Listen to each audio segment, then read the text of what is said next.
Printing money, keilmuannya banyak yang tidak paham, dan bagi yang sudah makan ilmu ekonomi sangat takut dengan yang namanya iblis inflasi. Doktrinnya diulang-ulang agar tidak ada yang berani menjalankan, kecuali Amerika dan Cina pada saat ini. Tetapi itu ada benarnya, takut dengan inflasi. Ilmu ekonomi kampus yang hanya hafalan buku catatan orang dari zaman ke belakang dulu, ditambah tidak pernah ada visi ke depan para ahli ilmu dan pembelajar tadi, maka ilmu tadi hanya diulang-ulang dan menjadi dogmatis pelajaran tersebut, bukan aplikatif. Ya wajar saja jadi takut. Sebenarnya bukan takut, memang nggak tahu apa-apa akan dunia nyata ekonomi bernegara. Padahal dalam banyak catatan dunia, pemahaman bapak modern monetary theory Michael Hudson sejak tahun 70-an yang kemudian dianut oleh Cina di tahun 1989 merupakan cerita panjang bernegara dan membangun ekonomi tersebut berbasis MMT. Referensi Michael Hudson ada banyak. Salah satunya adalah bagaimana Jerman membangun ekonomi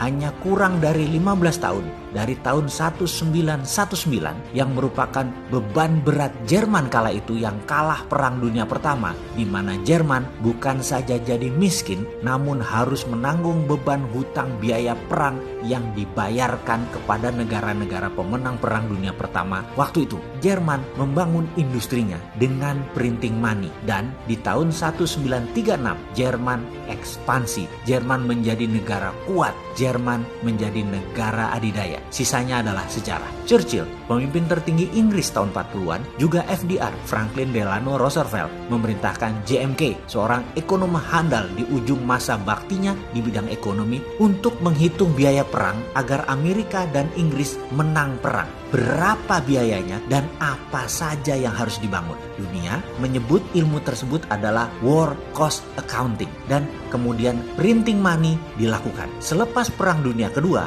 Amerika membangun dunia otomotif permesinan, juga infrastruktur untuk bisnis mobil, bus, kereta api, dan pesawat terbang dengan printing money based on project yang bernama New Deal. Kemudian sekali lagi kita semua tahu, semua menjadi sejarah. Cerita berlanjut, Michael Hudson dengan Hudson Institute-nya sebelum jayanya tersebut di tahun 70-an menginspirasi dolar tanpa jaminan emas lagi di zaman Presiden Nixon. Lalu sebagai guru ekonomi, beliau mengajar lama di Peking University, di mana saat ini semua petinggi Politbiro PKC, Partai Komunis Cina, adalah murid Michael Hudson. Sehingga ketika The New Tiananmen Papers Protocol dalam tanda petik dijalankan, renminbi menyalip dengan kencang ekonomi dunia hingga sekarang. Dengan berbagai cerita, berbagai sudut pandang, berbagai contoh, sudah mulai pahamkah maksud Bosman ini untuk memprovokasi masyarakat dengan serial video cara cerdas bernegara ini?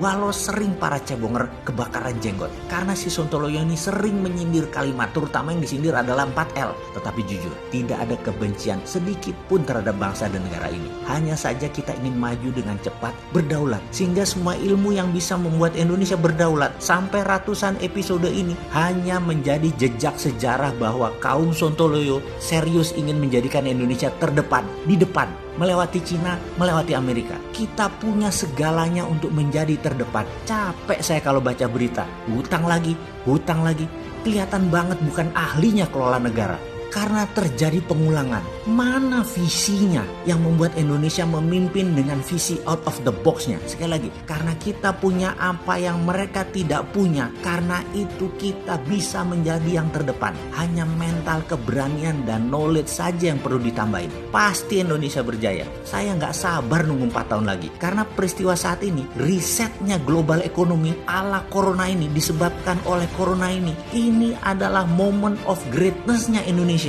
Harus ambil peluang itu sekarang. Sekaranglah kita bergerak, bukan nanti. Grand plan-nya ada kan? Bosman yang kaleng-kaleng begini sudah ada. Gak percaya? Mau diurai? Kita mulai dari strategi printing money. Saat ini ekonomi Indonesia kanker stadium 3. Kita beri stimulus ekonomi. Jangan asal memberi stimulus. Begini ya caranya.